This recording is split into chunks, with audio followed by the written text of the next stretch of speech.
106.7 WIZN, the Rolling Stones with Miss You. Heard Derek and the Dominoes before that. I'm Joe Vega taking you through your Wednesday rock and ride home, and I'm joined now by Ben Berry from Martin, Harding and Mazzotti. Hello, Ben. Hello, Joe. So, Ben, as you know, on Monday, Vermont Governor Phil Scott got rid of all of the COVID-19 restrictions, as did, for the most part, New York Governor Andrew Cuomo yesterday.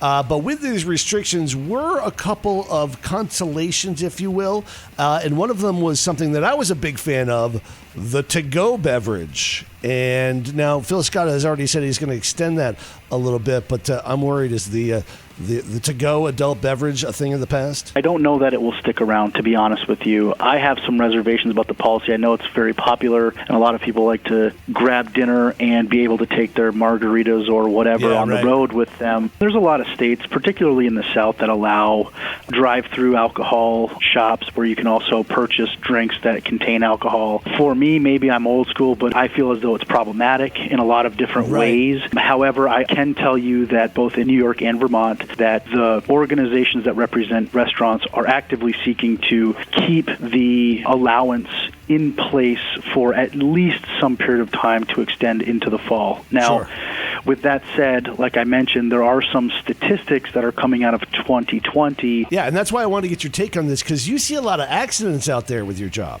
I do. That's what we do at Martin, Harding and Mazzotti. And so there are some rather frightening statistics as it relates to pedestrian deaths, but also car accidents in general. The number of accidents, particularly there was a study that just recently came out from the Governor's Highway Study that shows that pedestrian deaths are on the rise, and one of the most significant contributing factors to that is alcohol, not just as it relates to alcohol consumption by the driver of the motor vehicle, but also alcohol consumption by the pedestrian. Interesting, yeah. And so it also correlates with the rise of smartphones and inattentive driving also.